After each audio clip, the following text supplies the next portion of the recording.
जय हरी विठ्ठल माऊली. गजर कीर्तनाचा सोहळा आनंदाचा, को पावर्ड बाय गोपुरम कुंकू आणि हळदी पावडर या भक्तिमय सोहळ्याच्या पहिल्या भागामध्ये मी सन्मिता धापटे शिंदे तुम्हा सर्वांचं मनापासून स्वागत करते. येळकोट येळकोट जय मल्हार, सदानंदाचा येळकोट. खंडेरायाच्या चरणी आपण सगळेच जण नतमस्तक होऊया. महाराष्ट्राचं कुलदैवत म्हणजेच खंडोबाराय. महाराष्ट्र आणि त्याचसोबत कर्नाटकामध्ये सुद्धा खंडोबारायांचे अनेक उपासक आपल्याला दिसून येतात. मार्गशीर्ष शुद्ध प्रतिपदा ते मार्गशीर्ष शुद्ध षष्ठी अर्थात चंपाषष्ठीपर्यंत खंडोबाची नवरात्र साजरी केली जाते. मार्गशीर्ष शुद्ध षष्ठी अर्थात चंपाषष्ठीला ऋषींच्या विनंतीला मान देऊन खंडोबारायांनी मणी आणि मल्ल या राक्षसाचा वध केला आणि लिंगद्वय स्वरूपामध्ये ते प्रकट झाले. या चंपाषष्ठीला खंडोबाराय अर्थात भगवान शंकर यांनी खंडोबारायांचं रूप घेतलं आणि त्यांनी 6 दिवस घनघोर युद्ध करून या राक्षसांचा वध केला. मणीची छाती फोडून त्याचा खात्मा केला. मणी राक्षसासोबत मल्हार राक्षससुद्धा खंडोबारायांना शरण आला आणि त्यांनी त्यांना वर मागितला की आपल्या नावाआधी माझं नाव हे कायम जोडलेलं असावं. याच नंतर मार्तंड भैरवांनी मल्हारी मार्तंड हे नाव धारण केलं. अशाच सुंदर कथा ऐकण्यासाठी वळूया आपल्या आजच्या कथेकडे, मल्हार महात्म्य या कथेकडे. कथा सादर करत आहेत हरिभक्तीपरायण गजानन महाराज काळे.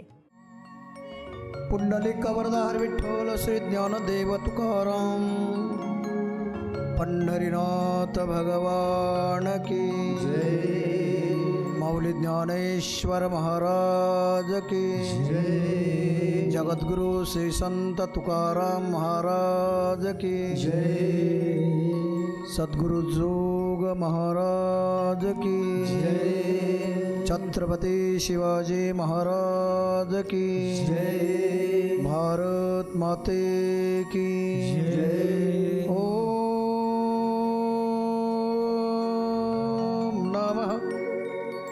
पार्वती पतये हर हर महादेव. सदानंदाचा येळकोट येळकोट जय मल्हार.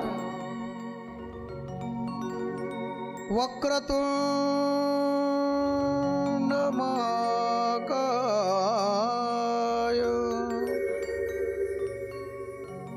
सूर्यकोटी समप्रभ निर्विघ्न कुरु मे देव. सर्वकार्येषु सर्वदा सर्वमंगल मांगल्ये शिवे सर्वार्थ साधिके शरण्ये त्र्यंबके गौरी नारायणी नमोस्तुते. समचरण सरोजं सान्द्रनीलाम्बुदाभं जगन्निहित पाणि मंडन मंडनाना तरुण तुलसीमाला कंदन कंजनेत्र सदय धवलहास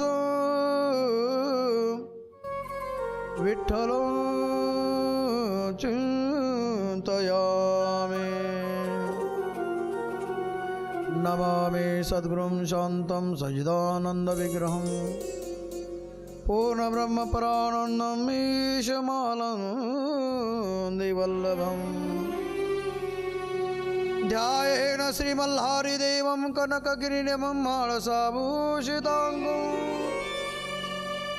श्वेताश्वं खड्गहस्तं विबुधबुधगणैः शव्यमानः कृतार्थैः युक्तांध्रे दैत्यमूर्नी डमरुविलासिन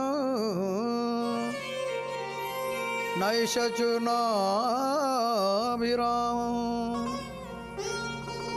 नित्यं भक्तेषु तुष्टं श्वगनपरिवृत्तं नित्योंकाररूपं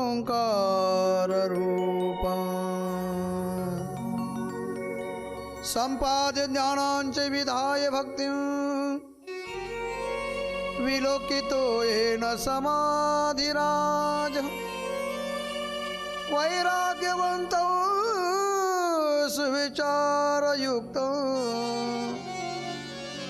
नमामि जोगं क्षीरसागरं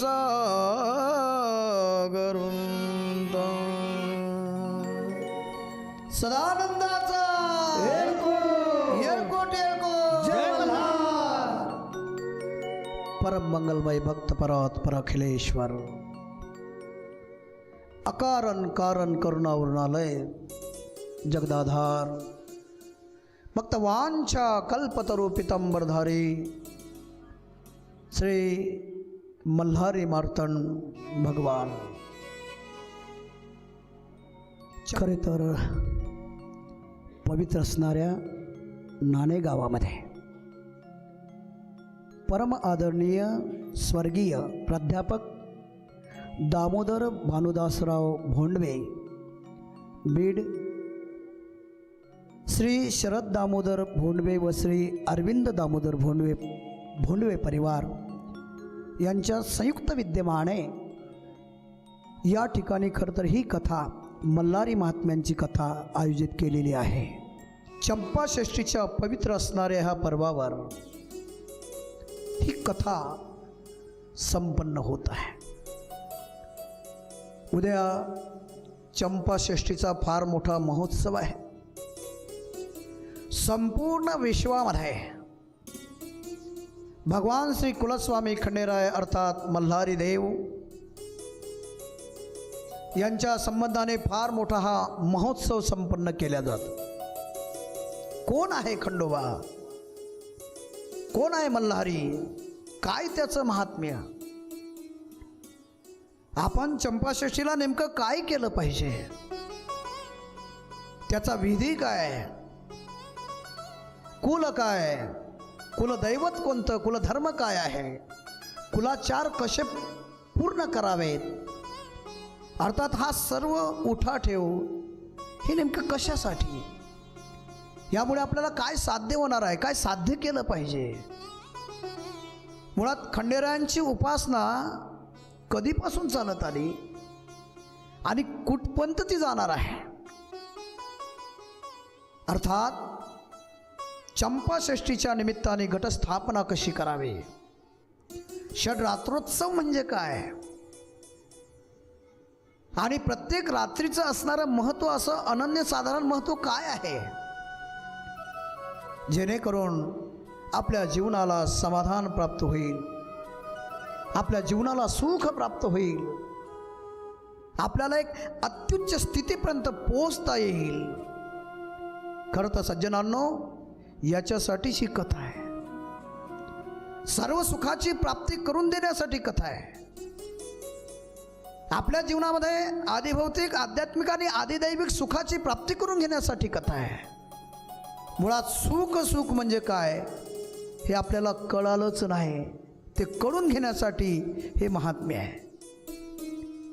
माझ्या मल्हारी देवाने, कुलस्वामीने आपल्या जगतामध्ये, या विश्वामध्ये जगताचं कल्याण करण्याकरता काय केलं आणि आपण त्या परंपरेचं आचरण कसं करतो, कसं करावं, याचं चिंतन ज्याच्या अनुषंगाने आपल्याला प्राप्त होतं त्याचं नाव आहे मल्हारी महात्म्य.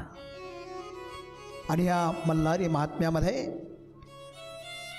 सर्वांना जे काही प्राप्त नाही, प्राप्त असून सुद्धा त्याची ओळख नाही, ते वळण करून घेण्याचं साधन म्हणजे कथा. काय आहे कथा? जीवनाची व्यथा हरवण्याचे सामर्थ्य जिच्यामध्ये आहे तिचं नाव आहे कथा. आणि मग या कथेमध्ये भिन्न भिन्न असे पैलू आपल्याला रोज पाहायचे आहे. घटस्थापनेपासून तर माझ्या कुलस्वामी खंडेरायांचं निजधाम गमनापर्यंतचं चरित्र, माझ्या मल्हारीचं महात्म्य प्रत्येक दिवशी वेगवेगळ्या पद्धतीने आपल्याला पाहता येतं. आपण आजपर्यंत पाहत आलो.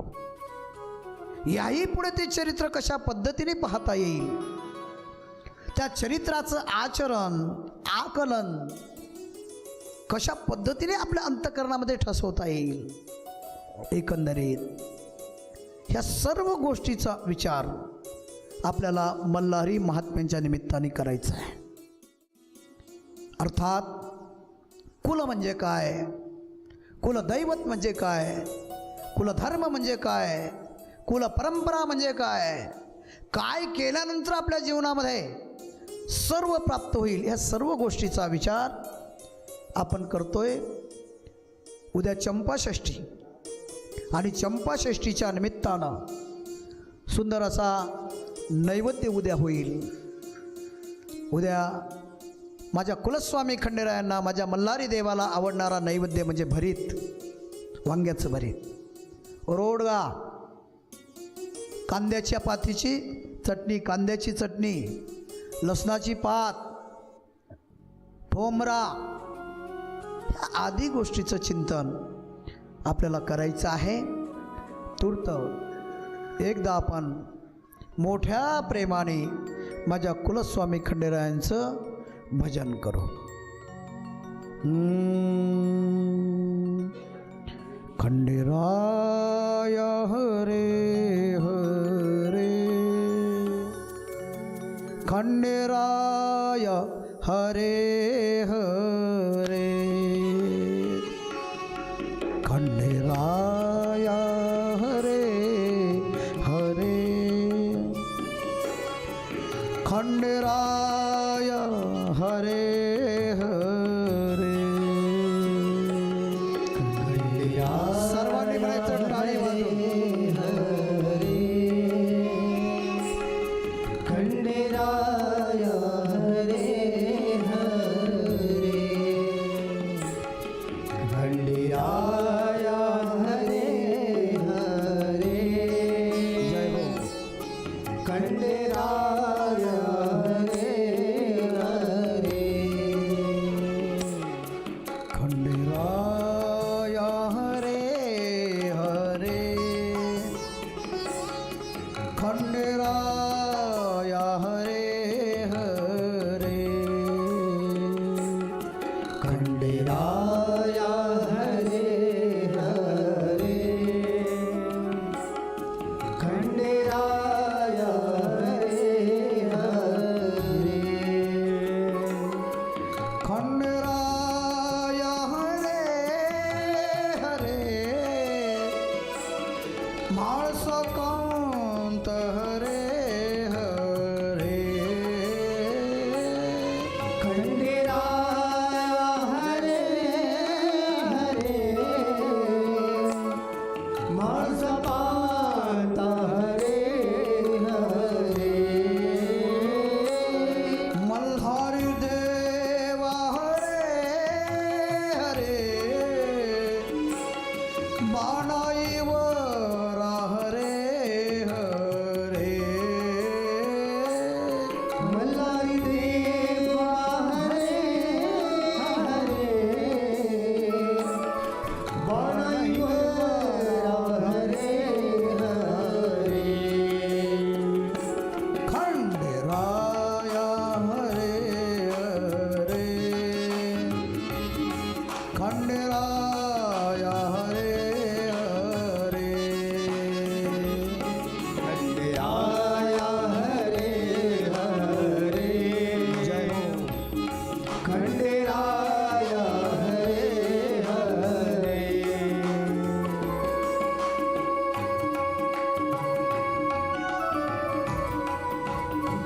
शाबाश, क्या बात है. आज के आनंद की जय, सदानंदाचा येलकोट येलकोट. जय मल्हार.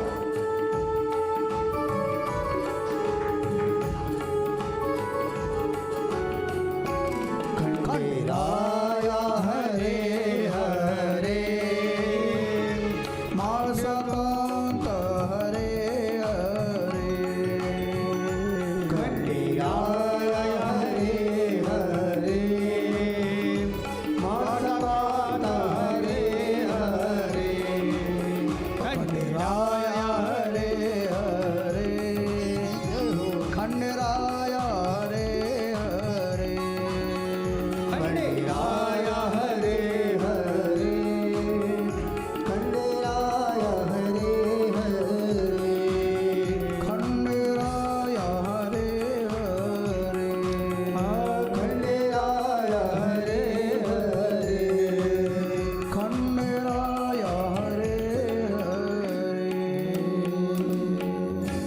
सदानंदाचा येळकोट. येळकोट येळकोट. जय मल्हार. एकंदरीत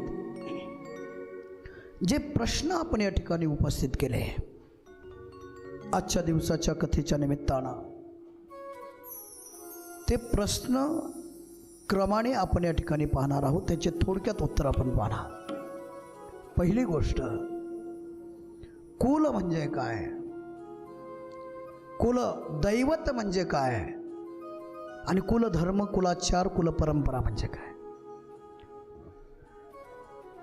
अनेक लोकांनी बनवून अनेक नातेसंबंधांनी बनवून एक कुळ होत असतं आणि त्या कुळाचं असणारं जे दैवत आहे, आपल्या कुळातील जे आपले होऊन गेलेले पूर्वज आहे, आजे पंजे खापड पंजे चिपळ म्हणजे आधी, तर ह्या लोकांनी एका विशिष्ट अशा आध्यात्मिक पुरुषाला, देवाला आपल्या कुलाचा नायक, आपल्या कुलाचा स्वामी, आपल्या कुलाचा मुखिया म्हणून प्रतिष्ठापित केलं आणि त्यांना सांगितलंय, बाबा मल्हारी राजा खंडेराया, बस माझ्या कुळाची सर्वस्वी जबाबदारी तुझी आहे. तारीशी तरी तारी, जवडी अथवा दुरी धरी, घाली संसारी अथवा नको. काय करायचंय हे तुला पाहिजंय बरं. हां, एक सांगू, कुलाचार कुलपरंपरा कुलधर्म हे सांभाळणं प्रत्येक माणसाचं अगत्याचं कर्तव्य आहे. काय असतात कुलधर्म?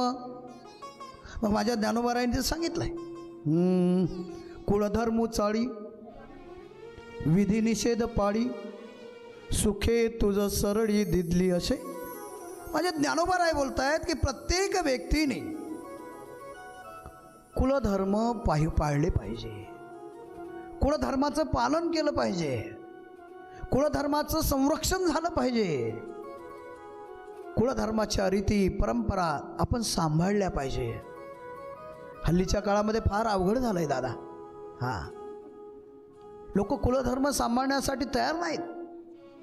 जुने माणसं सांगून सांगून सांगून सांगून सुद्धा थकून गेले. पण लोक म्हणतात असं कुठं असतं का? हे 3 प्रश्नाचं उत्तर मला अजून सापडलं नाही बाबा. त्याला काय होतं, असं कुठं असतं काय, आणि लोक काय म्हणेन, हे 3 प्रश्न आहे. लोक काय म्हणेन, त्याला काय होतं, आणि असं कुठं असतं का. मला अजून या प्रश्नाचे उत्तर, लोक म्हणजे कोण हेच मला अजून कळालं नाही. मुळात सुखे तुझं सरळी दिदली असे, सुख प्राप्तीसाठी, समाधानासाठी, शांतीसाठी कुलधर्म केले पाहिजे.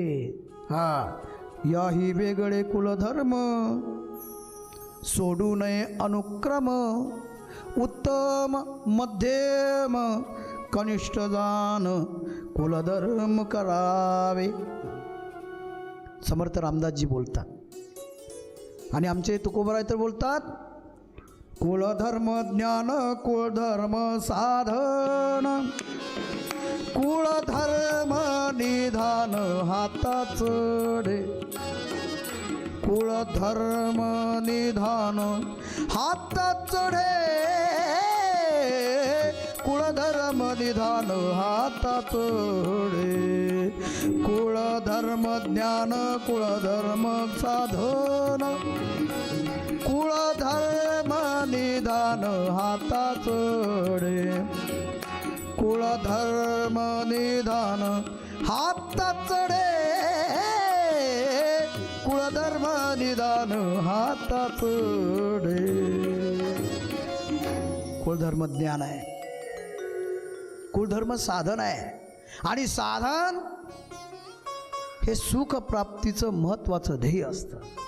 मुळात ध्येयाप्रत पोचण्यासाठीचं साधन करावं लागतं. साध्या शब्दात बोलू का, सुख प्राप्ती होण्यासाठीच खरं तर कुळधर्म आहे. पण एक बोलू दादा, आपल्याला सुख सुख कळालंच नाही. कोणाला वाटतं ब्रह्मचारी राहिलं ना बुवा की मग सुख आहे की नाही.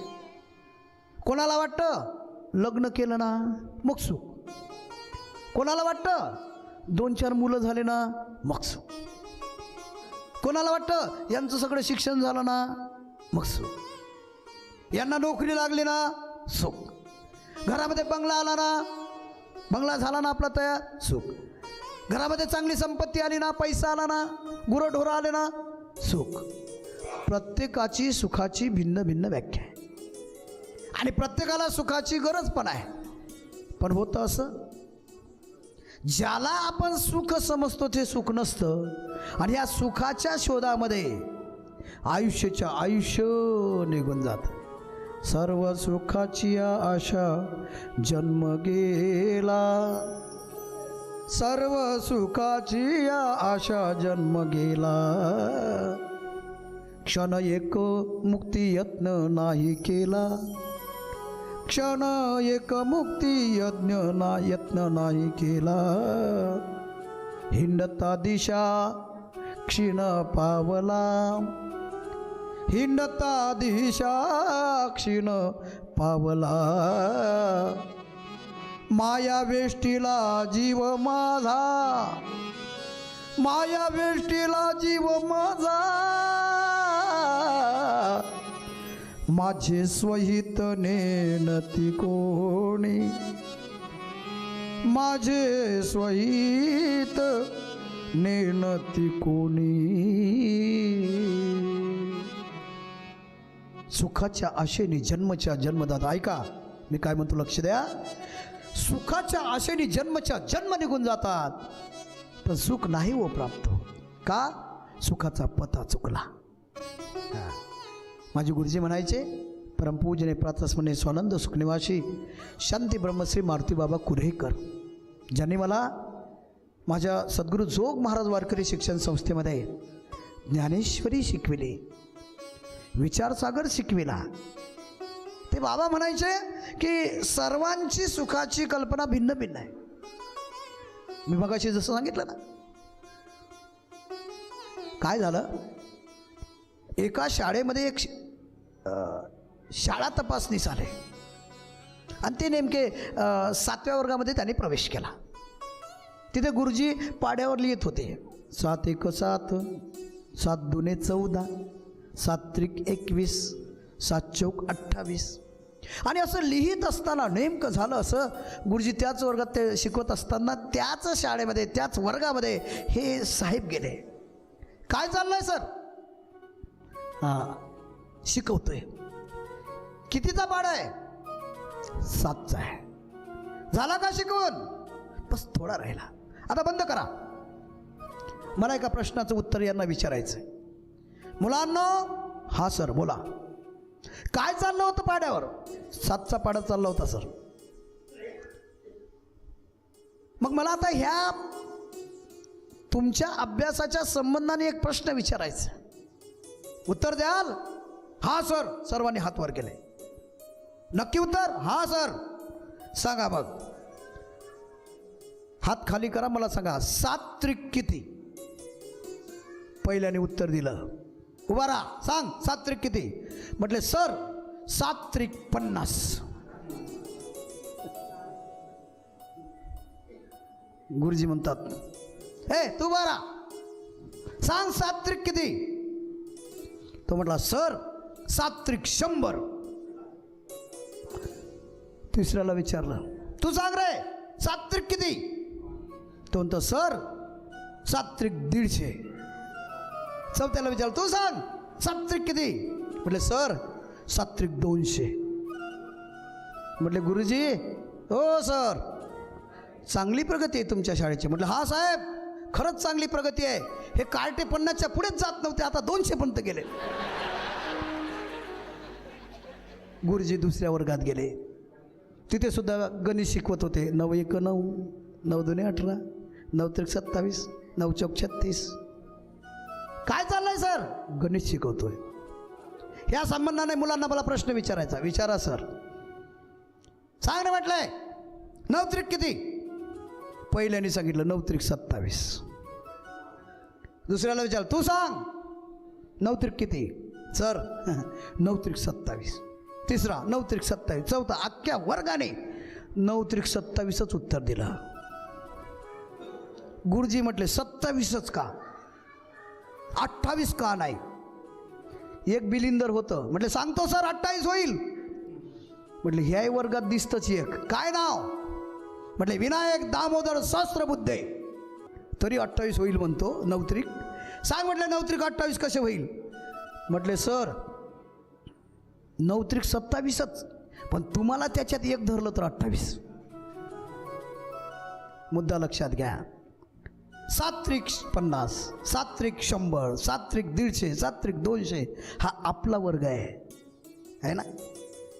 लग्न झालं म्हणजे सुख, शिक्षण झालं म्हणजे सुख, मुलं बाळं झालं म्हणजे सुख. 7 3 50 शिक्षण झालं म्हणजे सुख, 7 3 100 लग्न झालं म्हणजे सुख, 7 3 150 मुलं बाळं झाले म्हणजे सुख, 7 3 200 सर्व घरामध्ये संपत्ती, गुरं ढोरं बंगला गाडी हे आलं म्हणजे सुख. हा आपला वर्ग आहे. पण 9 3 27, 27 शिवाय दुसरं नाही. हा मात्र महात्म्यांचा वर्ग आहे. हा संतांचा. सुख सुख एकच. ए वै भूमा तत्सुखम नाल्पे सुखम असतो. हा माझे ज्ञानोबा राय बोलतात. सुख ते गा किरीटी दावी जेल तुझं दिठी. जीव आत्मयाची भेटी जीवाशिवाय किंवा किंबहुना असोय. जीव आत्मयाची लाहे ते जे होय तया नाम सुख. कितीतरी संतांचे आपण प्रमाण देऊ. सर्व सुखाचे आगर जनी म्हणे सारंगधर. सर्व सुखाचे आगर म्हणे नामया खेचर. सर्व सुखाचे आगर म्हणे नरहरी सोनार. सर्व सुखाचे आगर म्हणे मुक्ताई सुंदर. सर्व सुखाचे आगर म्हणे गोरा तो कुंभार. सर्व सुखाचे आगर बोला. सर्व सुखाचे आगर म्हणे चोखा तो महार. सर्व सुखाचे आगर हे संतांचे प्रमाण आहे. सर्व सुखाचे आगर म्हणा. आता नाही पाठांतर. अर्थात सुख सुख म्हणजे एकच आहे. तो म्हणजे माझा परमात्मा. आणि ते सुख कशाने प्राप्त होत असेल? सुखाची अपेक्षा सर्वांना आहे की नाही? हां, समर्थ बोलतात की जगी सर्व सुखी असा कोण आहे? विचारी मना तुझी शोधून पाहे. हां, सुख सर्वांना पाहिजे. मज लागी दुःख व्हावे ऐशे कोणी भावी ना जीवे. नवांचिता दुःखला येणे न संभवे स्वतंत्रता. सुखाची गरज सर्वांना आहे, पण सर्वांना सर्व सुख प्राप्त होत नाही. ऐकताय ना? हां, सर्वांना सर्व सुख प्राप्त होत नाही दादा. सर्वांना सर्व सुख प्राप्त होण्यासाठी तुम्हाला साधना योग्य करावी लागेल.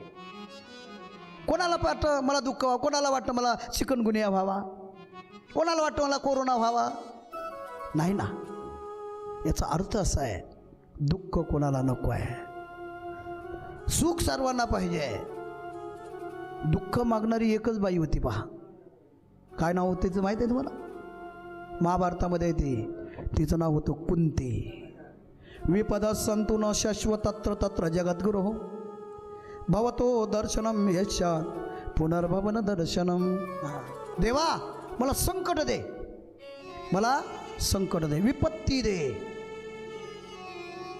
देवाने विचारलं आत्या, अरे जन्मल्यापासून तर आतापर्यंत तुझ्या जीवनामध्ये दुःखच आहे ग, आणि आता पुन्हा तू दुःख मागतेस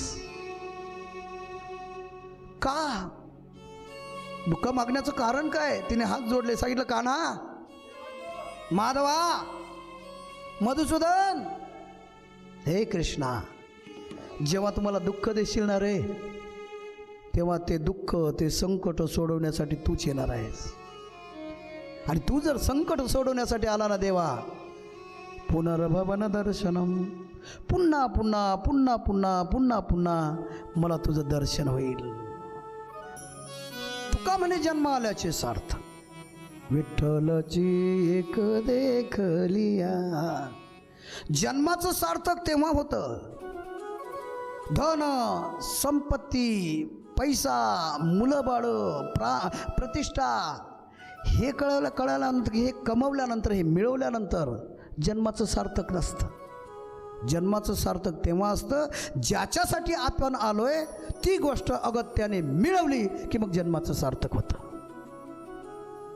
आणि त्याच्यासाठीच ह्या परंपरा आहे, त्याच्यासाठीच कुलधर्म. कुलधर्म म्हणजे काय? मग आपल्या संतांनी, आपल्या मोठ्यांनी जे विहित कार्य आहे, जे शास्त्रसंमत कार्य आहे, ते योग्य वेळी कसे करावे हे सूचित केलं आणि त्या परंपरेने आपण चालतोय, पाळतोय. याचं नाव आहे कुलधर्म, कुलाचार. उद्या चंपाषष्ठी आहे. 6 दिवसाची ही रात्र आहे. याला षडरात्रोत्सव म्हणतात. मार्गशीर्ष शुद्ध प्रतिपदा ते मार्गशीर्ष शुद्ध षष्ठी याला षडरात्रोत्सव म्हणतात. आणि हे षडरात्रोत्सव कधी कधी काही लोक म्हणतात खंडोबाचं नवरात्र, नवरात्रसुद्धा म्हणतात. रात्री 6च आहे पण याला नवरात्रसुद्धा म्हणतात. त्याचं कारण आदिशक्तीच्या, दुर्गेच्या, अंबेच्या, येमाई मातेच्या, भवानी मातेच्या नवरात्रामध्ये आश्विन शुद्ध प्रतिपदा ते नवमी ज्या काही कुलपरंपरा, कुलाचार, कुलविधी केल्या जातो त्याच पद्धतीचा कुलविधी, कुलाचार, कुलपरंपरा ह्या चंपाषष्ठीच्या काळामध्ये सुद्धा केल्या जातात. आणि मग ह्या काळामध्ये काय केलं पाहिजे? मुळात चंपाषष्ठी म्हणजे काय हे कळालं पाहिजे.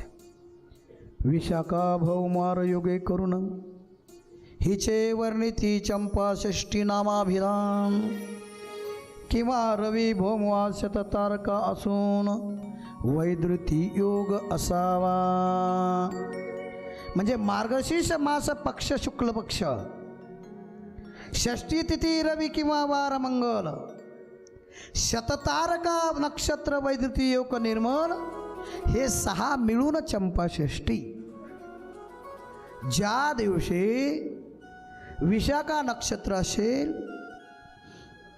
भाववार असेल म्हणजे मंगळवार किंवा सोमवार किंवा रविवार, ह्या दिवशी शततारका नक्षत्र असल्यास आणि वैद्युती योग असल्यास त्याला चंपाषष्ठी असं म्हणतात. थोडं अवघड झालं, साधं बोलतोय. विशाखा नक्षत्र आहे, सोमवार किंवा मंगळवार किंवा रविवार आहे, शततारका नक्षत्र आहे, वैद्युती योग आहे. मार्गशीर्ष महिना शुद्ध षष्ठी किंवा पंचमी हे सर्व मिळून ज्या दिवशी एकत्र येतात त्या दिवसाला चंपाषष्ठी असं म्हणतात. मग चंपाषष्ठी कदाचित ही कथा तुम्ही ऐकली नसेल. ह्याच दिवशी मणिमल्लाचा वध झाला. ह्याच दिवशी प्रतिपदा ते षष्टीपर्यंत आपण उद्यापासून स्टेप बाय स्टेप पहिल्या दिवसाची कथा, दुसऱ्या दिवसाची कथा, तिसऱ्या दिवसाची कथा अशी कथा पाहणार आहोत. पण आज औचित्य आहे आणि औचित्याला अनुलक्षून काही गोष्टी सांगणं गरजेचं आहे. मग ह्याच दिवशी देवाचं पुन्हा प्रागट्यकरण झालं. तसं देवाचं प्रागट्यकरण आपण सांगणार आहोत. काही चैत्रशुद्ध पौर्णिमेला सांगतात, काही कार्तिक शुद्ध पौर्णिमेला सांगतात, काही कुलस्वामी खंडेरायांचं युद्ध झाल्यानंतर सर्व साधूंच्या आग्रहाने, विनंतीला मान देऊन कर्नाटक ह्या क्षत्रिय आणि जेजुरी ह्या क्षत्रिय एकत्रित माझ्या कुलस्वामी खंडेरायाने अवतार घेतलाय. तो चंपाषष्ठीचाच दिवस. आणि ह्या दिवशी कुलाचार करायचे. मी चंपाषष्ठी काय आहे याचं चिंतन नंतर सांगेन. सर्वात प्रथम सांगेन काय करायला पाहिजे. जशी नवरात्रामध्ये आपण माती आणतो की नाही, तशी प्रतिपदेच्या अगोदर शुद्ध अशी माती घट मांडण्यासाठी घेऊन यावी. ती शुद्ध याच्यासाठी म्हणतोय की बऱ्याच मातींवर पाय आपले पडल्या जातात. काही प्राणीसुद्धा तिथून जातात, त्यांचे पाय पडल्यानंतर ते अशुद्ध होते. मग ती भूमी जर अशुद्ध झाली तर ती मात्र पूजेला चालत नाही. देवीचंही नवरात्र असंच असतं. म्हणून माती शुद्ध आणावी. मग माती शुद्ध आणत असताना काही लोक काय करतात, ज्या शेतामध्ये पेरल्या जात नाही ना तिथली आणतात. पण मला असं वाटतं शुद्ध असावी. मग शुद्ध कशी असावी, अगोदर ती माती थोडी बाजूला काढून घ्यावी. माती बाजूला काढल्यानंतर त्याच्यावर थोडं पंचगव्य किंवा पंचामृत शिंपडावं किंवा गोमूत्र शिंपडावं, तेव्हा ती माती शुद्ध होते. गोमूत्र शिंपल्यानंतर ती घरी आणावी, एका परातीमध्ये घ्यावी, त्याच्यामध्ये धान्य टाकावं. जसं नवरात्राचं धान्य तसं या चंपाषष्ठीमध्ये सुद्धा धान्य टाकावं. त्याच्यावर एक घट मांडावा. नवरात्राच्या घटावर नारळ नसतं. नवरात्राच्या घटावर नारळ ठेवू नये. पण एखाद्याला जर देवीची सप्तशतीची कथा करायची आहे, पारायण करायचं आहे, देवी भागवत करायचं आहे, तर मग नवरात्रात त्यांनी वेगळा नारळाचा एक तांब्या ठेवावा, घट ठेवावा. पण जो मातीचा घट असतोय ना त्याच्यावर नारळ नसतं. पण चंपाषष्ठीच्या घटावर मात्र नारळ ठेवावं. कारण नारळ काय आहे याचं चिंतन मी कधीतरी सांगणार आहे. नारळ हे पूर्ण फळ आहे. पुन्हा येईल कदाचित. मी नेहमी सांगत असतो लोकांना, एखाद्या वेळेस तुम्ही जर एखाद्या प्रसंगाला गेलात आणि तुमचा सत्कार लोक शॉल, नारळ, वस्त्र देऊन करतात की नाही, तर मला असं वाटतं वस्त्र तिथे राहिले तरी चालेल, शॉल तिथेच राहिली तरी चालेल, पण आपल्या हातातलं नारळ तिथे राहता कामा नये. कारण नारळाची उत्पत्ती ही भगवान शिवजींच्या पूजेसाठी बेलाच्या माध्यमातनं लक्ष्मीने केलेले आहे. आणि त्या नारळामध्ये अन्नपूर्णा आहे, त्या नारळामध्ये लक्ष्मी आहे आणि त्या नारळामध्ये भगवान विष्णू आहे. ज्या वेळेस तुमच्या हातामध्ये नारळ येतं ना तेव्हा त्या नारळाची क्षमता अशी असते, तुमचं प्रारब्ध बदलण्याची क्षमता त्याच्यात असते. कोणाच्या हातात नारळ जात नाही. ज्याचं प्रारब्ध बदलायचं आहे त्यांच्या हातात नारळ जातं. मग तुमचं प्रारब्ध, तुमचं नशीब जर उज्ज्वल होत असेल, उज्ज्वल होण्यासाठीच नारळ तुमच्या हातात भेटतंय, मग ते दुसऱ्याच्या हातात का द्यायचं? आपल्याला सवय असती, घे एक नारळ. तुमचं नशीब तुम्ही बाजूला दिलंय. एखादा श्रेष्ठ पुरुष आमदार असेल, खासदार असेल, आधी गावचा पाटील असेल, आधी चांगला माणूस आला की आपण तो नारळ घेतो त्याच्या हातात देतो, द्या तुम्ही दुसऱ्याला. असं नका करू. तुमची शॉल द्या, तुमचं उपरणं द्या, वस्त्र द्या. नारळ तुमच्या हातात आल्यावर कोणाला देऊ नका. का? प्रारब्ध बदलण्याची क्षमता त्याच्याजवळ आहे. तुमचं प्रारब्ध बदलण्यासाठी तुमच्या हातात आलं आणि ते तुम्ही दुसऱ्याला दिलं, असं त्याचा अर्थ होतो. तर मग नारळ ठेवावा घटावर. शक्यतो काही ठिकाणी जोंधळ्याचे असे ताटं लावतात, त्याला कुठे काय म्हणतात, धांडे म्हणतात. ज्वारीचे ताटं असे लांब ते लावतात, त्याला कडकणी पण लावल्या जातं. अशा पद्धतीने करायचं. सर्वात प्रथम त्याची पूजा करा, दिव्याची पूजा करा, दिव्याला नमस्कार करा. शुभम करोति कल्याणम आरोग्यम धनसंपदा शत्रुबुद्धी विनाशाय दीपज्योती नमस्तुते. दिवा का लावावा माहीत आहे? घटावर मंदिरासमोर दिवा का लावावा माहीत आहे? मंदिरामध्ये दिवा का द्यावा माहीत आहे? दिवा म्हणजे प्रकाश आहे, दिवा म्हणजे प्रसाद. तमसो मा ज्योतिर्गमय. अंधाराकडून नेण्यासाठी एकमेव जर साधन कोणतं असेल त्याचं नाव आहे दिवा. आणि हा दिवा साधा नाही, हा ज्ञानाचा दिवस आहे. हा दिवा ज्ञानाचा आहे. ज्ञानाचा दिवा आपण म्हणतोय ना, घरोघरी लावा. ज्ञानाचा दिवा घरोघरी लावा म्हणजे शिकलं पाहिजे. एक बोलू तुम्हाला, आपल्यावर काही लोकांचे एवढे उपकार आहे महाराज. सर्वात प्रथम मी नेहमी सांगत असतो, आपण भाग्यवान आहोत, आपण श्रीमंत आहोत. का? कारण पहिली गोष्ट आपल्याला नरदेह प्राप्त झाला. हे तो परमभाग्याची संपत्ती. नरदेह प्राप्त होणे हे परमभाग्याची संपत्ती. त्यातल्या त्यात भरतखंडी नरदेह प्राप्ती ही तो परमभाग्याची संपत्ती. भरतखंडामध्ये जन्माला आलो. दुसरी महत्त्वाची गोष्ट अशी आहे, महाराष्ट्रात जन्माला आलो संतांच्या भूमीत. आणि त्याहीपेक्षा महत्त्वाची गोष्ट अशी आहे, ज्ञानोबाराय तुकोबारायांच्या सानिध्यात जन्माला आलो त्यांच्या भूमीमध्ये. आणि ते गेल्यानंतर आम्ही जन्माला आलो, हे सर्वात महत्त्वाचं भाग्य आहे. म्हणजे त्यांच्यानंतर आम्ही जन्माला आलो. आम्हाला ज्ञानोबाराय कळाले, आम्हाला ज्ञानेश्वरी कळाली, आम्हाला तुकोबाराय कळाले, म्हणजे आम्हाला गाथा कळाला, आम्हाला नाथ महाराज कळाले, म्हणजे आम्हाला नाथ महाराजांचा भागवत कळाला. भाग्यवान आहोत की नाही? म्हणून दिव्यामध्ये अशी एक ताकद आहे. तुम्हाला माहिती आहे काय, वाढदिवस जर असेल ना, वाढदिवस, तरी दिव्याने ओवाळावं, दिव्याने ओवाळावं. अभिष्टचिंतन 61 असेल तरी दिव्याने ओवाळावं. सहस्रचंद्रदर्शन सोहळा असेल 81 वर्ष तरी दिव्याने ओवाळावं. 75 वर्षाचा अमृत महोत्सवी सोहळा असेल दिव्याने ओवाळावं. कारण दिव्यामध्ये एवढी ताकद आहे, दिव्याने जेव्हा आपण ओवाळतो की नाही, तेव्हा त्या दिव्याची जी ज्योत आहे, त्या ज्योतीमध्ये एवढी ताकद आहे, आपलं असणारं दुष्कर्म संपवण्याची ताकद, आपल्या जीवनातील असणारं पाप संपवण्याची ताकद त्या दिव्यामध्ये असल्यामुळे दिवा ओवाळावा.